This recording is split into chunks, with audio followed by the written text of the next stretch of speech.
saya lanjutkan kembali dua sisi, saya ingin ke Bung Reza. Bung Reza, Anda mendengarkan dari awal perbincangan kita mengenai mulai dari awal akar permasalahan kenapa soal SDM yang kualitasnya menurun, kemudian kalau Bung Johnson bilang tidak hanya di level prajurit saja nih sampai ke perwiranya di atas. Dan yang lebih menarik adalah tadi ini persoalan personil, lagi megang senjata nggak bisa mengontrol diri.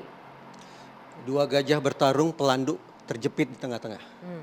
Dan sebagai pelanduk, saya menolak kalau ini dikatakan sebagai peristiwa biasa. Oke. Apalagi kemudian diprediksi ini akan berlangsung selamanya. Mari kita perbincangkan topik ini tidak semata-mata sebagai benturan atau gesekan dua institusi. Tapi lebih berempatilah terhadap pelanduk seperti saya. Karena ketika dua institusi ini kemudian melakukan perbuatan sedemikian rupa, maka yang paling terkena kerugian luar biasa itu adalah pelanduknya, bukan mereka. Masyarakat sipil di Betul. sini ya. Nah, bahwa kemudian ada analisis ini mengatakan ini masalah rekrutmen, ini masalah seleksi dan seterusnya, itu masuk akal, sangat masuk akal.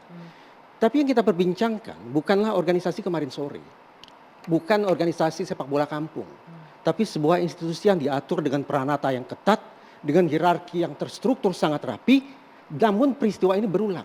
Alhasil tidak cukup bagi kita untuk hanya bicara pada level individu atau level individu manusia per manusia. Institusinya juga harus terlibat di situ. Tadi Bang Johnson sudah mulai membuka wacana. Secara jujur beliau katakan ini kita naik levelnya. Ke level kelompok. Entah itu batalionnya kah, entah itu kompinya kah, entah itu satgasnya kah. Bahkan kalau perlu secara komprehensif 3 level analisis. Level individu, level kelompok, termasuk level organisasi atau level institusi. Saya paham Mbak Anggi, kita semua tidak hanya 2 organisasi yang kita cintai ini, masyarakat semua punya kepentingan untuk memastikan bahwa masalah ini bisa kita redam. Bisa kita tangkal agar tidak beranak pinak, agar tidak melebar kemana-mana. Kita punya kepentingan tentang itu. Untuk memastikan para personil yang kita berikan amanah besar itu tetap punya moralitas tinggi di masyarakat. Tetapi kita juga harus jujur, harus berterus terang. Kalau peristiwa ini beruntun terjadi seperti ini, saya tidak yakin ini hanya ada pada persoalan level individu saja. Sampai di level mana kalau Anda melihatnya? Ini yang saya, tentu saja ini butuh kajian ya. Tapi saya terus terang, membuka Undang-Undang Polri dan Undang-Undang TNI. Coba rumusannya kita baca ya. Apa tugas Polri? Pelayan, pelindung, pengayom masyarakat, plus penegak hukum. Kalau TNI apa? Pertahanan. Menjaga keutuhan wilayah, kedaulatan negara, operasi militer, dan menjaga perdamaian. Mindsetnya pasti berbeda. Tapi barangkali cermatan saya tidak begitu tepat. Di lapangan kita saksikan bahwa dikotomi tugas semacam itu tidak lagi berlaku 100%. Dalam operasi pemberantasan teror misalnya, termasuk terhadap KKB. Siapa yang duluan muncul disebut sebagai ujung tombak untuk memberantas KKB alias kelompok teror itu? Polri. Polri yang duluan ya. Pada saat yang tidak terpaut jauh dalam aksi pembersihan baliho-baliho di sekitar Jakarta. Siapa yang melakukan? TNI. Artinya apa? Dikotomi sebagaimana yang tercantum dalam undang-undang tampaknya tidak lagi sungguh-sungguh bisa merefleksikan situasi di lapangan. Oke. Kita bisa melihat itu sebagai hal yang positif. Bahwa ternyata TNI dan Polri saling bahu-membahu untuk saling mengisi komplementer demi kebaikan bersama. Tapi dampaknya pada saat yang sama, saya kekhawatiran, berarti tolong dijawab. Pelanduk ini tolong dijawab ya. Adakah kemungkinan bahwa kerancuan atau tumpang tindihnya kerja-kerja di lapangan itu justru memunculkan ekses-ekses seperti yang menjadi topik perbincangan kita pada malam ini. Oke, titik dulu di sana. Boleh ditanggapi Kang, ini gara-gara tumpang tindih tadi saling bahu-membahu akhirnya muncullah ekses-ekses gesekan-gesekan gitu. Jadi dalam konteks ini kami juga sering berdiskusi tentang disebut kesenjangan dan kemudian perbedaan penghasilan ya. Tapi harus kita sadari, saya pernah membahas soal berapa sih take home pay seorang prajurit baik di TNI maupun Polri. Sekarang dengan aturan perundang-undangan yang sama, dengan Menteri Keuangan yang sama dan kebijakan yang sama, tidak ada perbedaan. Harusnya nggak ada kecemburuan di situ. Jadi tidak ada kecemburuan. Yang kemudian muncul kecemburuan itu adalah siapa dimanapun ya yang punya akses lebih dekat kepada masyarakat. Tapi itu bukan kemudian angkatan dengan Polri.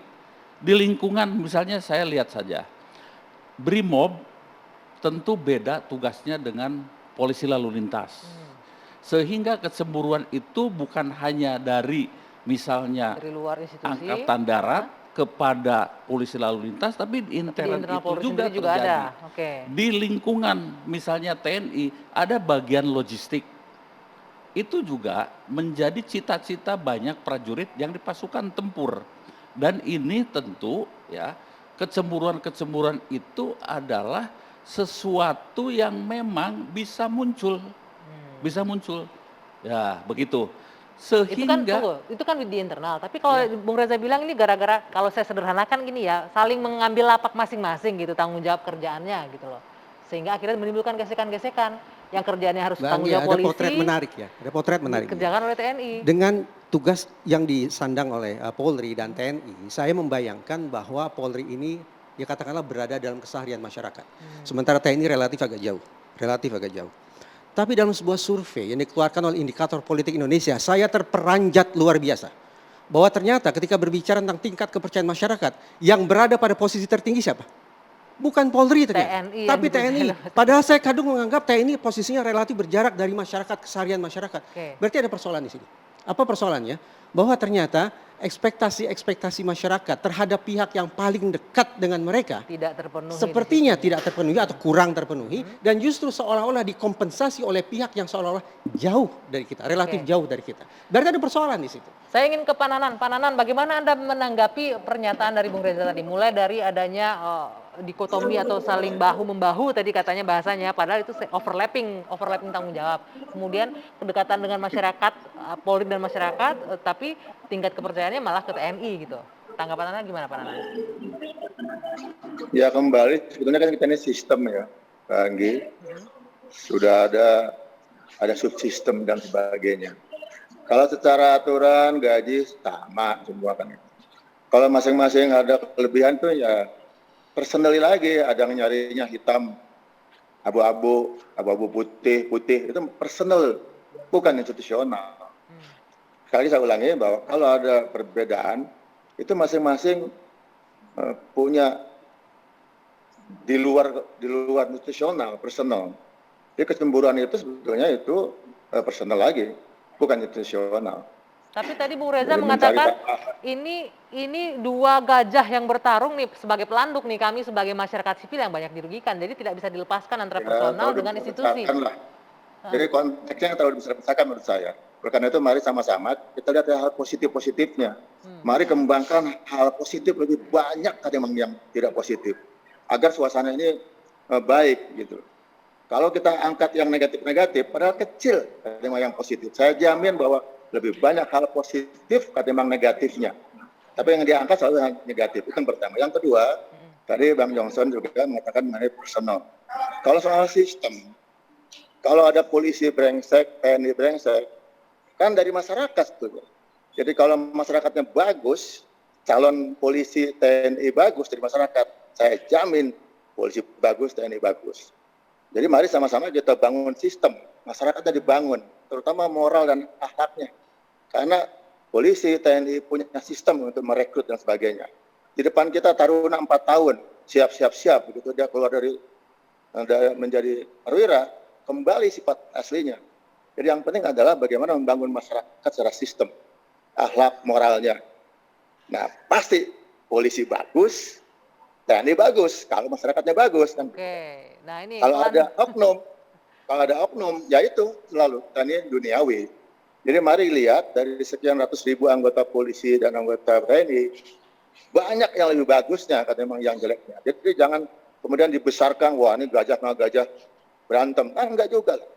Jadi mari kita kecilkan, bukan kita mengecilkan, tapi kita angkat hal-hal positif TNI Polri ini agar mendukung program pemerintah yang ada. Itu yang penting buat kita, solusinya. Baik, Pak Nanan, Nah saya kembali sepakat. bahwa Saya kita sepakat. Tentu butuh kita tadi, ya, Pak Nanan, saya kembali sepakat. Anggit, Ya, saya sepakat tentu kita saya tidak bisa butuh- mengecilkan peran dan juga jasa dari TNI dan Polri ya, tapi kita tidak bisa menutup mata juga bahwa ada kasus-kasus begini yang akhirnya Oh, iya. menjadi sorotan publik. Baik. ya betul, ada, itu dicarikan solusi. Penting kan ada solusi. Gitu kan. Oke, Jadi nah apa ada solusinya kasus- Pak Nanan? Apa solusinya nanti kita lanjutkan? Saya harus jeda dulu sejenak, kita akan lanjutkan perbincangan ini. Solusi apa untuk menghentikan konflik di level bawah dua institusi ini? Usai jeda, saat lagi kami lanjutkan.